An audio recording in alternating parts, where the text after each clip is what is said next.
नमस्कार। नारी शक्ति एट न्यू इंडिया की इस विशेष तेजस्विनी में आप सभी का हार्दिक स्वागत है। वो जो साहसी हैं, वो जो हिम्मती हैं, वो जो हौसला रखती हैं, जिनके हौसले आकाश की ऊंचाइयों से भी ज्यादा बुलंद हैं, आज हम उन तमाम महिलाओं को सलाम करते हैं। बीएसएफ की पहली महिला कॉम्बैट ऑफिसर तनुश्री पारेख। परंपरागत रूप से सेना और अर्धसैनिक बलों में महिलाओं को फील्ड में ड्यूटी पर नहीं रखा जाता रहा है, लेकिन पिछले कुछ सालों से नियमों में बदलाव कर महिलाओं को फील्ड में तैनात किया जाने लगा है। ऐसी ही एक पहल पर देश के अर्धसैनिक बल बीएसएफ में एक महिला ऑफिसर का चयन हुआ, और वो भी कॉम्बैट रोल के लिए, और उस ऑफिसर का नाम है तनुश्री पारेख। इसी के साथ तनुश्री का नाम देश के इतिहास में दर्ज हो गया, क्योंकि भारत के अर्धसैनिक बलों में 51 सालों के बाद किसी महिला को कॉम्बैट रोल मिला था। तनुश्री ने इस मकाम तक पहुंचने के लिए बहुत कड़ी मेहनत की है। 1 साल से भी अधिक की बेहद कड़ी ट्रेनिंग के दौरान उन्होंने युद्ध कौशल, खुफिया सूचनाएं जुटाने और सीमा की सुरक्षा से जुड़े दूसरे कार्यों का प्रशिक्षण हासिल किया। अपनी ट्रेनिंग के दौरान अपनी असाधारण उपलब्धियों के लिए उन्होंने ड्रिल, ऑलराउंड बेस्ट ट्रेनी और पब्लिक स्पीकिंग के 3 पुरस्कार भी हासिल किए। पहले तो ये बताइए कि जो गौरव है उसके क्या मायने हैं आपके लिए?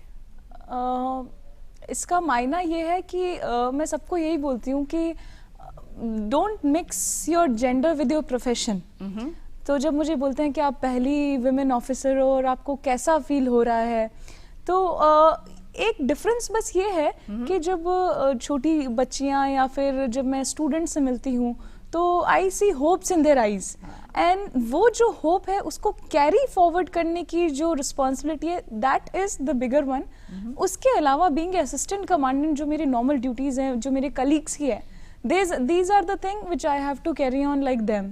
तो वो तो एक नॉर्मल थिंग है, बट उसके साथ जो एडिशनल जो एक ये है कि government of India has taken a decision कि उन्होंने विमेंस की entry in combat role open की, to justify that decision was right.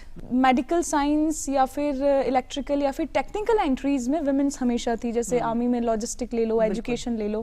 Field वो होता है जैसे जनरल ड्यूटी, जो जहाँ पे जो कमांडर, जो अपने हम लोग फौज की भाषा में बोलते हैं, वो मिलिट्री डिसीजंस या फिर वो ऑपरेशनल डिसीजंस लेते हैं। अच्छा। कि उनका एस्टेब्लिशमेंट कहाँ होगा, या फिर हायर लेवल पे जब वो स्टाफ ऑफिसर्स बनते हैं, तो जो मेन ऑपरेशनल डिसीजंस जो लेता है वो फील्ड ऑफिसर है, या फिर जो फील्ड में जो ड्यूटीज हो रही हैं उनकी चेकिंग, सर्विलेंस या उनकी मेंटेनेंस, तो वो आज तक सिर्फ आदमी या मेल्स ही कर रहे थे।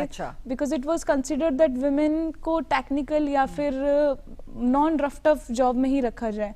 सो फील्ड इज लाइक जो भी ड्यूटीज आज तक मैन एज ए ऑफिसर और एज ए लीडिंग कमांडर कर रहे थे, उन ड्यूटीज में वुमेन्स को लाना। मतलब कहने का ये कि दुश्मन आमने सामने है और 2-2 हाथ भी आप कर सकते हैं। कॉम्बैटिव का यही मतलब हुआ ना? कॉम्बैटिव, हाँ। Combative is like those who are on the battle ground. सीमा पर खड़े होकर किस तरह के चैलेंजेस आपके सामने आते होंगे? जब अपन किसी चीज को सोचते हैं तो वो शायद बहुत बड़ी लगती है, बट मैं हमेशा बोलती हूँ कि आपको अगर कुछ भी करना है, इनफैक्ट अगर माउंट एवरेस्ट भी चढ़ना होता है, तो लोग सीधा माउंट एवरेस्ट चढ़ने के बारे में नहीं सोचते हैं। वो पहले बेस कैंप पे जाते हैं, फिर स्टेशन 1, 2 एंड देन वो कैंप्स के अकॉर्डिंग आगे मूव करते हैं। तो आप कोई भी टारगेट हो या जिंदगी में कोई भी काम हो, उसको आप डिवाइड कर लीजिए, एंड आप छोटे छोटे उन टारगेट्स को डेली बेसिस पे अचीव करते जाइए।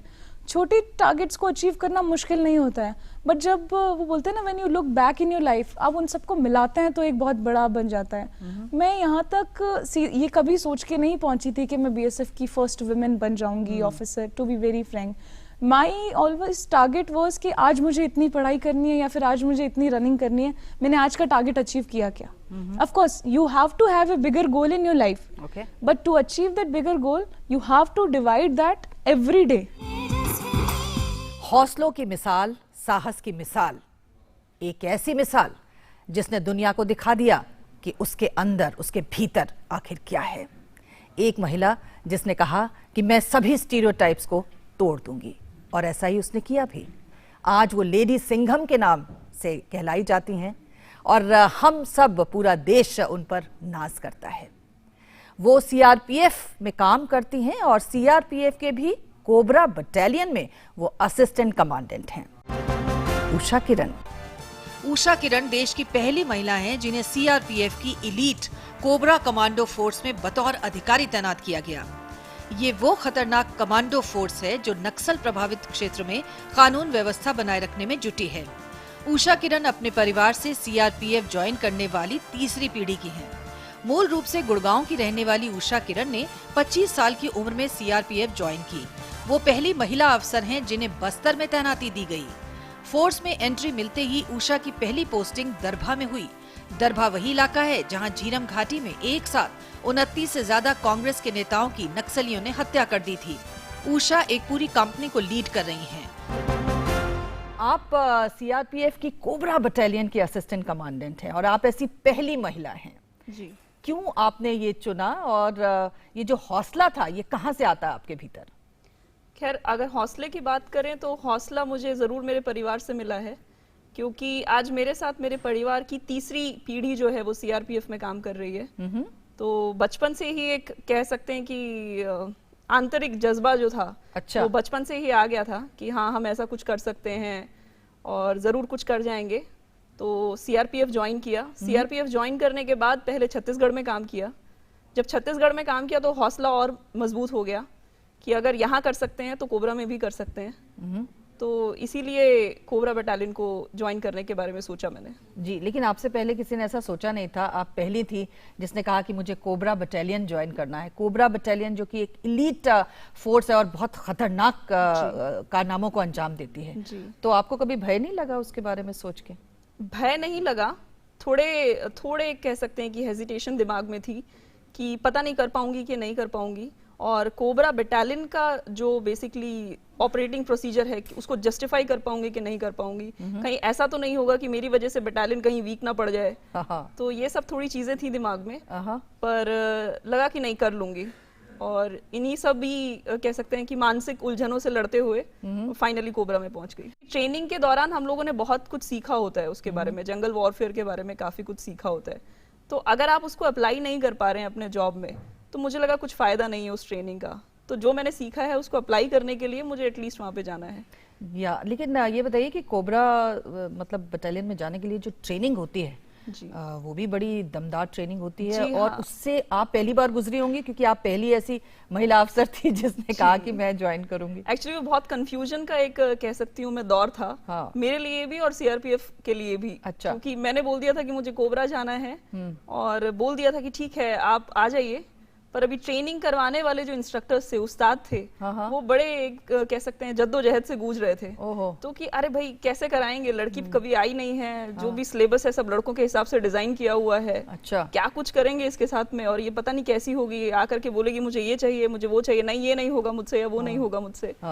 तो ये सब क्या कह सकते हैं कि जो शुरुआती जो उनकी उलझने थी, तो उन उलझनों से जूझते हुए किसी तरह कोबरा ट्रेनिंग स्कूल पहुंची मैं। और वहां पे जाके जब ट्रेनिंग शुरू की तो एक दो हफ्ते बाद मतलब उस्तादों को और सभी इंस्ट्रक्टर्स को समझ में आ गया था कि नहीं, ये छोड़ के नहीं भागेगी कम से कम। तो इसके लिए हमें ज्यादा परेशान होने की जरूरत नहीं है, और जैसे लड़के ट्रेनिंग कर रहे हैं वैसे ये भी कर जाएगी। एक इंसिडेंट मैं बताना चाहूंगी। जब मैंने नया कह सकते हैं कि छत्तीसगढ़ में कदम रखा था, तो एक ऑपरेशन पे हम लोग बाहर निकले हुए थे और वो रात का ऑपरेशन था। अच्छा। तो बहुत ही जिसे कहते हैं घनी काली रात थी वो, और पहला ही मेरा रात का ऑपरेशन था मेरे करियर का। तो उसमें चलते चलते क्या हुआ कि एक जवान जो मेरे आगे चल रहा था, उसके बैग से लग के एक झाड़ी मेरी आंख में आके लग गई। तो वो झाड़ी जब मेरी आंख में लगी तो मुझे महसूस हुआ कि कुछ शायद मेरी आंख में गिर के टूट गया है, और बहुत ही जिसे कह सकते हैं कि नहीं बर्दाश्त करने वाला दर्द मुझे वहां पे होने लगा। पर बात ये थी कि बहुत रात थी और हम लोग एक ऑपरेशन में बैठे हुए हैं, तो आप नहीं चिल्ला सकते हैं, आप ना ही टॉर्च जला कर ये देख सकते हैं कि आपके साथ क्या हो रहा है। तो आपको सुबह होने का इंतजार करना पड़ेगा। और ये समझ में आया कि आप कमांडर हैं तो आप ये भी नहीं कर सकते हैं कि नहीं मुझे ये कुछ हो गया है भाई, ऑपरेशन को पोस्टपोन कर दो, अब खत्म करो, मुझे वापस जाना है। आपको खत्म करना पड़ेगा। तो पूरी रात में उस दर्द को लेकर के बैठी रही और मेरी आंख से लगातार पानी बहते रहा, पर मैं ये भी नहीं देख पा रही थी कि एक्चुअली हुआ क्या है। सुबह होने पे कैंप आने तक मुझे ये नहीं पता था कि मेरी आंख में क्या हुआ है। ये समझ में आ रहा था कि कुछ दर्द है। वापस आने पे देखा तो मेरी आंख पूरी तरह से लाल हो चुकी थी और समझ में आया कि कुछ लकड़ी का टुकड़ा टूट के उसके अंदर फंस गया था। और वो सब हो जाने के बाद में जब बैठ के मैं सोच रही थी तो मैंने ये रियलाइज किया कि आप जब इस तरह के ऑपरेशंस पे या इस तरह के अभियानों में जाते हैं तो आपको अपना कंफर्ट लेवल जो है वो त्याग देना पड़ेगा। वो सीख मुझे उस दिन मिली। साधारण लोग असाधारण काम कर सकते हैं। महिलाओं के लिए कोई काम मुश्किल नहीं है, असंभव नहीं है। उनके भीतर भी वैसा ही जोश है, वैसा ही जज्बा है, वैसी ही ताकत है जैसी किसी पुरुष में होती है। और आज हमारी तेजस्विनी भी कुछ ऐसी ही हैं।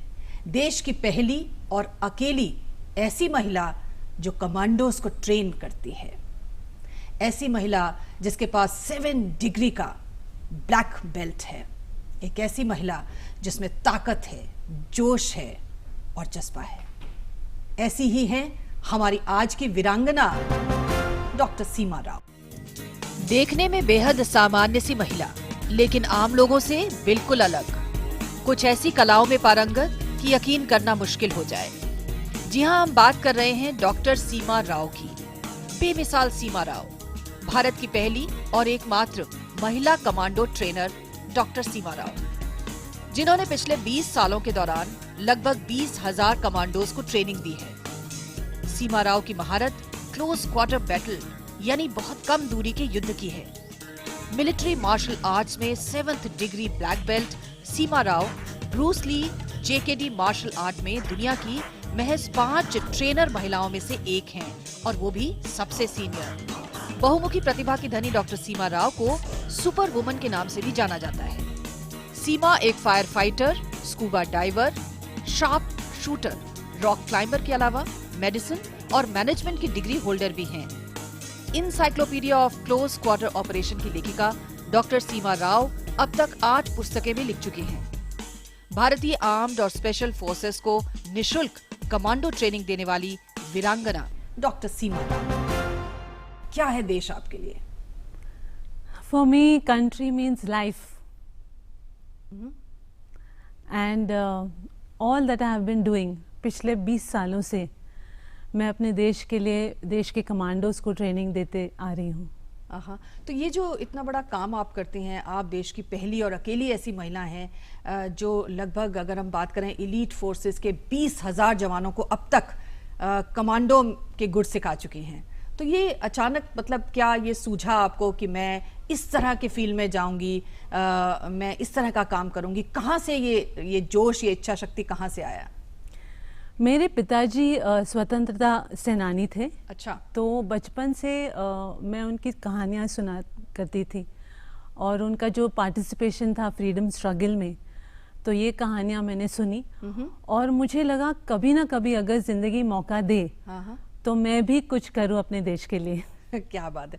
तो क्या बचपन में आप कैसी थी? मतलब क्या बचपन में साथी तंग तो नहीं ज्यादा करते थे जिसकी वजह से लगा कि मैं कुछ ऐसा सीख लूं जिससे इनका मुकाबला कर सकूं? नहीं, इनफैक्ट स्कूल में तो I was a bullied child. अच्छा।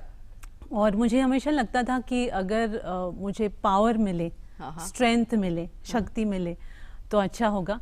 तो मैंने इसलिए बहुत जल्दी ज़िंदगी में मैंने मार्शल आर्ट सीखा।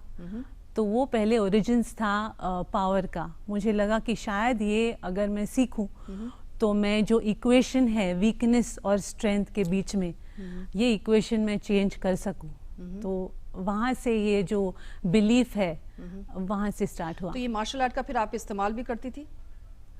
Yes, on the street. हाँ, ऐसा हुआ है बहुत बार। लड़कों वड़कों को पीट देती थी? यस, हुआ है ऐसे। जो एक बार ऐसे हुआ था कि एक ग्रुप ऑफ बॉयज़ थे और उन्होंने मुझे छेड़ा, तो मैंने उनको सबक सिखाया। हाँ, एक को ज़ोर से मारा, दूसरे को घुटने से सिर पे मारा। तो तब तक लोग इकट्ठा हुए और लेकिन वो मेरा पहला फाइट था। पहला फाइट था। Yes. तो फिर उसके बाद कैसे आपने मतलब कमांडो ट्रेनिंग खुद कैसे हासिल की? खुद आपको इस लायक किस तरह से बनाया? देखिए, apart from you know my martial art training, मैं एक मेंबर थी स्पोर्ट्स, लोकल स्पोर्ट्स क्लब होता है। अच्छा। उसकी मेंबर थी और मैं शूटिंग में माहिर थी। तो एक चांस मीटिंग था सीनियर ऑफिशियल, पुलिस ऑफिशियल के साथ। तो उन्होंने मुझे बताया कि शायद आप हमें डेमोन्स्ट्रेशन दे। तो मैंने अनआर्म्ड कॉम्बैट का डेमोन्स्ट्रेशन दिया और शूटिंग का डेमोन्स्ट्रेशन दिया। तो ये बहुत पॉपुलर हुआ। तो अलग अलग फोर्सेस मुझे बुलाने लगे, इनवाइट करने लगे और यहाँ से जर्नी शुरू हुआ। जवानों को इस तरह की ट्रेनिंग देती हैं और आप ऐसी पहली और अकेली महिला हैं जो इस तरह से कमांडोज को ट्रेन करती है। वो कैसे देखते हैं आपको, कैसे क्या क्या उनके अंदर आता होगा? मतलब कुछ कहते हैं कि मैडम आप मतलब विश्वास करते हैं आपके ऊपर? नहीं, देखिए ऐसा है कि the male ego is evident, okay, तो ऑब्वियसली मुझे प्रूव करना पड़ता है कि आई एम केपेबल इनफ। और ये फिजिकल फील्ड है, फिजिकल फील्ड में अगर आप कुछ कर सकते हो तो उसके बाद उनको ये एश्योरेंस होता है कि ये हमें सिखा सकती है। तो I have to win their hearts by actually doing. So how do you do it? मतलब आप you have to physically do, and when you do that then they see that you are strong and that you are skilled, और तब वो आपको follow करते हैं और आपका कमांड सुनते हैं।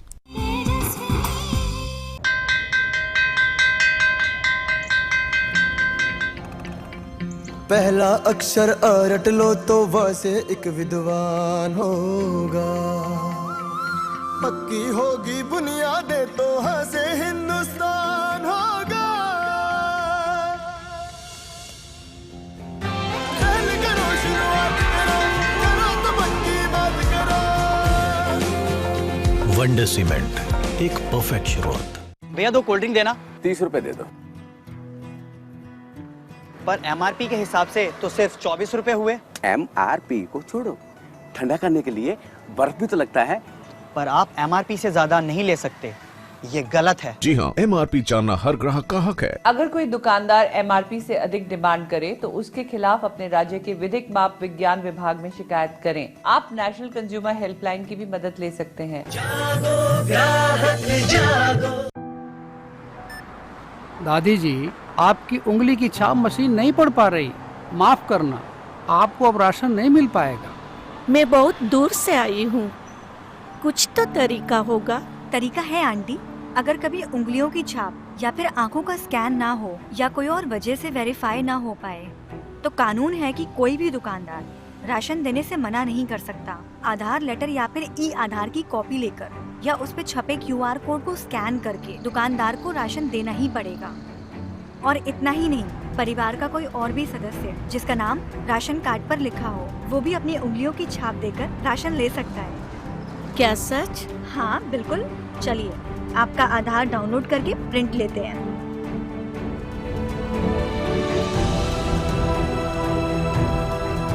इसीलिए मैं हूँ आधार के साथ। मेरा आधार, मेरी पहचान। हेलो, कौन? नमस्कार मैडम। जी हम 10 वही जो बच्चों को देते हैं बड़ा काश। सोचा आपको बता दें कि हम फिर मिलने आ रहे हैं आपके बच्चे से। उसकी तबीयत बिगाड़ेंगे। दस्त ऐसे दस्तक देकर नहीं आते, तो दस्त के लिए तैयार रहना। घर में ORS और जिंक है ना? दस्त की इलाज में देरी हुई तो शरीर में पानी और पोषण की कमी जानलेवा हो सकती है। इसलिए दस्त शुरू होते ही ORS और जिंक शुरू करें। दस्त के लिए तैयार रहना। घर में ORS और जिंक है ना?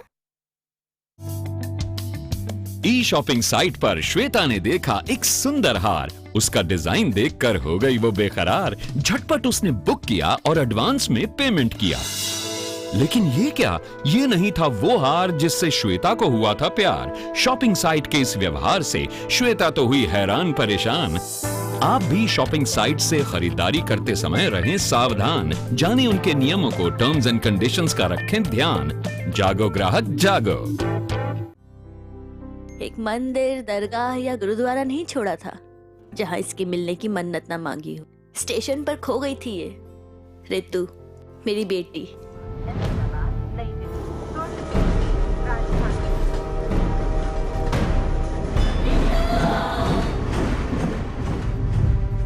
और देखो ना, ये मिली भी तो कैसे? इन उंगलियों के निशान से। आधार कार्ड बनवाया था इसका, तब काम आया। नहीं तो पता नहीं।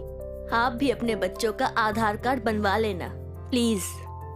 सुना, वो आधार में बच्चों की फिंगरप्रिंट लेते हैं ना? उससे कोई भी खोए हुए बच्चे को अपने घर तक पहुंचा सकता है। कई बच्चों को अपने परिवार से मिलाया है आधार ने। ये तो मैंने सोचा ही नहीं था। तो अब सोच लो। पूरे देश में कहीं भी हो, आधार से ही तो छोटे बड़े सबको मिली है एक सी पहचान। तो पेरेंट्स, आधार अपना लो, फायदे में रहोगे।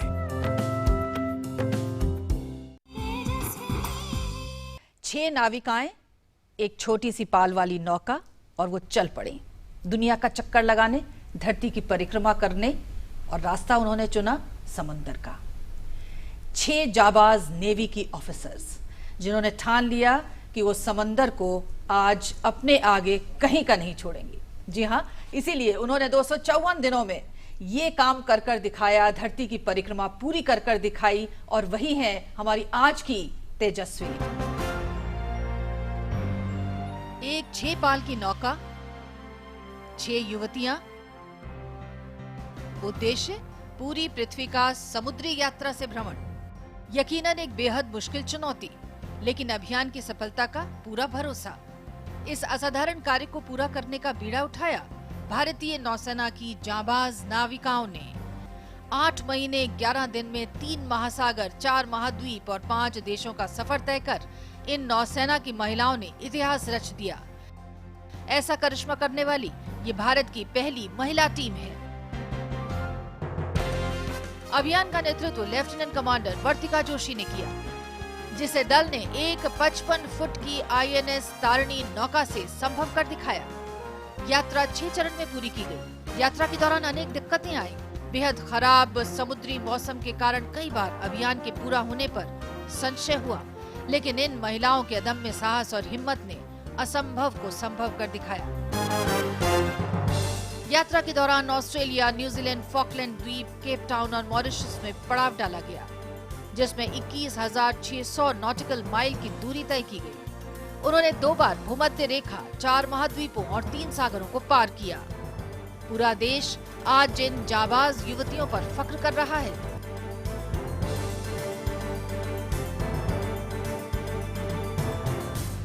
आप एक नेतृत्व कर रही थी एक ऐसे दल का जो ऑल विमेन क्रू था और पहली बार इस तरह के अभियान के लिए निकला था।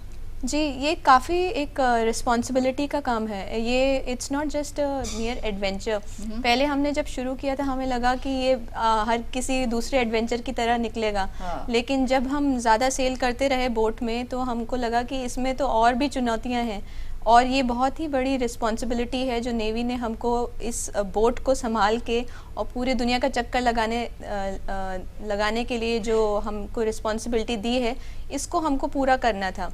तो ये काफ़ी चुनौती भरा तो काम था ही, और साथ ही साथ हम लोगों को इसको करने में भी उतना ही आनंद और एक्साइटमेंट महसूस हुआ।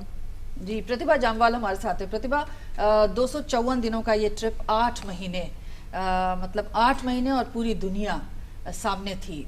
आप कैसा महसूस कर रही हैं, खास तौर से अपने भीतर कितना स्ट्रांग महसूस कर रही हैं आज के दिन, जबकि इस अभियान को आपने पूरा कर लिया है? जब हमने इस अभियान को शुरू किया था तो हमारे सामने एक एडवेंचर था कि हमें सिर्फ अराउंड द वर्ल्ड जाना है, और ये हमारा एक लड़ाई जो थी वो एक नेचर के अगेंस्ट थी। पर जब इस वॉयज के दौरान हमने ये रियलाइज़ किया कि उससे भी ज़्यादा हमारी रिस्पॉन्सिबिलिटी बन गई है, क्योंकि इसको हमारी इस पूरी वॉयज को एसोसिएट किया गया विमेन एम्पावरमेंट के साथ, यंग जनरेशन को इंस्पायर करने के लिए। तो वो सेंस ऑफ रिस्पॉन्सिबिलिटी बढ़ता गया। Apart from that, on personal level हमारा काफ़ी कई लाइफ लेसन सीखने को मिले, कई तरह की चीज़ें हमने सीखी, सहन शक्ति बढ़ी, अपने हम्बलनेस बढ़ी।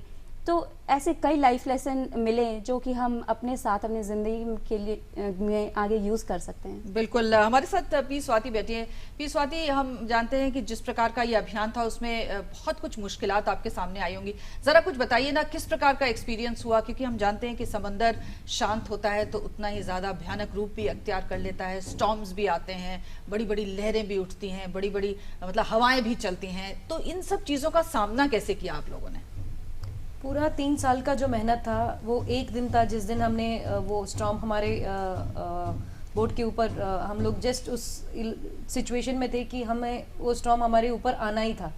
तो 3 साल की मेहनत उस दिन हमारे अंदर दिखी थी। वो पूरा 19 आवर्स 19 घंटों तक हमने बाहर बैठ के कंटिन्यूसली बोट को मॉनिटर करना पड़ा। अच्छा। कि इतने बड़े लहरें थे कि हमें एक मोमेंट पे ऐसे लगा कि बोट पलट भी सकती है, और इतनी डरावनी वेव्स थी कि अगर आप सेकंड फ्लोर से नीचे ऐसे झुक के आप देखो तो एक बंदा जो नीचे खड़ा, इतनी बड़ी बड़ी लहरें थी कि जो हम व्हील पे खड़े होके जो व्हील कर रहे थे वो पीछे मुड़ के एक बार देख भी नहीं पा रहे थे कि इतना डरावना था वो सिचुएशन।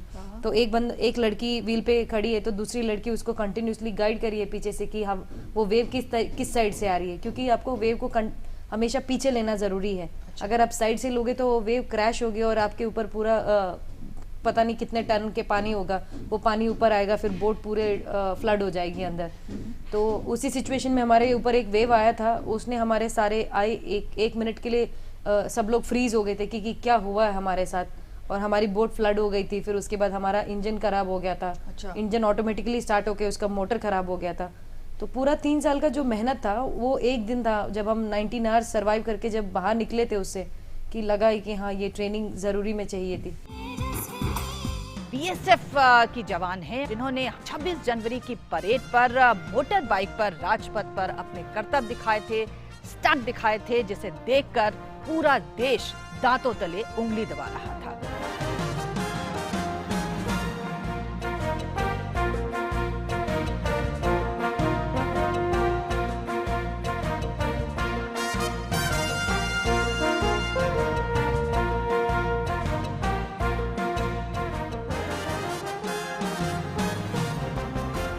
जो मोटर बाइक पर जलवा दिखाया, जो करतब दिखाए, जो स्टंट दिखाए, देश ने पहली बार देखा। ऐसा सुरक्षा बल पहले कभी ऐसा सामने नहीं आया जिसने अपने महिला दस्ते को इस काम के लिए उतारा हो। ये बताइए कि जब ये बात सामने आ रही थी कि इस तरह का कुछ होने वाला है, तो क्या आप तैयार थी मेंटली उसके लिए? शुरू में हमारे साथ बहुत सी प्रॉब्लम थी। मतलब लड़कियों को जब हमने इकट्ठा किया तो जिनको साइकिल भी चलाना नहीं आता उनको आप सोचो कि हम सीधा ही मोटर बाइक पकड़ा दी, वो भी जो है स्टंट करने के लिए। तो ये एक बहुत बड़ा चुनौती थी। हमारे जो सर थे या हमारे इंस्ट्रक्टर थे उनके लिए बहुत बड़ी चुनौती थी, लेकिन उन्होंने जो है पूरी प्लानिंग के साथ में एक instructor team, special instructor team तैयार की। और जो है शुरू में जो थी कि 50 गर्ल्स क्लोज की, हमें 2 सब इंस्पेक्टर और 48 महिला कांस्टेबल। तो उनमें से जो था 3 लड़कियों को ओनली स्कूटी चलाना आता था और 2 लड़कियों ने कभी नॉर्मली बाइक चलाई थी, तो किसी को साइकिल भी नहीं चलाना आता था। तो ये बहुत हमारे लिए बहुत चैलेंज था कि लड़कियों को बाइक चलाना और वो भी बुलेट चलाना। तो डायरेक्ट उनको जो ये सारा जो प्रोसेस था वो पूरे उसके साथ में बनाया गया कि एक तो इनको फिजिकली फिट भी रखना है और इनको मेंटली टफ भी करना है। जो 16 इवेंट थे डिफिकल्ट सारे थे। और लड़कियों का आप जैसे बता रहे हो ना कि छोड़ के जाने की, ये था कि शुरू में डरती थी, बहुत डरती थी, मोटरसाइकिल के पास में नहीं आती थी। लेकिन जब इन्होंने सीख लिया, सीखने के बाद में हम लोगों के लिए इतनी प्रॉब्लम क्रिएट होती थी कि नहीं मैम मेरे को चलाना है। एक को इवेंट नहीं देते तो दूसरी ने वो बना लिया, नहीं मैम ये तो मैं चलाऊंगी, नहीं मैम मैं तो ये चलाऊंगी। ये चीज़ थी इनके साथ में। तो लड़कियों का हमें बहुत अच्छा सपोर्ट मिला, बहुत मोटिवेट थी। और इनको जो है करने का बहुत मतलब एक होता है कि हम जो अगर कुछ करना चाहता है बंदा वो कर लेता है। तो इन लोगों में ये चीज़ थी। और जो इवेंट थे हमारे 16 इवेंट थे, उनमें से जो इवेंट सारे डिफ़िकल्ट थे और काफ़ी कठिन थे देखा जाए तो। लेकिन जो लास्ट में हमारा जो एक इवेंट था पवन चक्की करके, वो इवेंट था कि उसमें जो 2 साइड में लड़कियां हैं वो गोल गोल घूमती है, आपने देखा होगा। और उसमें जो वो इवेंट क्या था कि उसका हमें ये था किस लड़की को, क्योंकि जिसको जाके हम लोग बोलते हैं उसके लिए चलाने के लिए सब तैयार हैं, लेकिन घूमने के लिए गोल गोल घूमने के लिए सबका ये था। और 3 जो हमारा रूट था 26 जनवरी का, वो 3 किलोमीटर का लंबा था। तो सबका हमारे दिमाग में यही था कि और सारे इवेंट तो ठीक से हो जाएं, लेकिन ये गोल चक्कर पे गोल चक्कर का कौन होगा।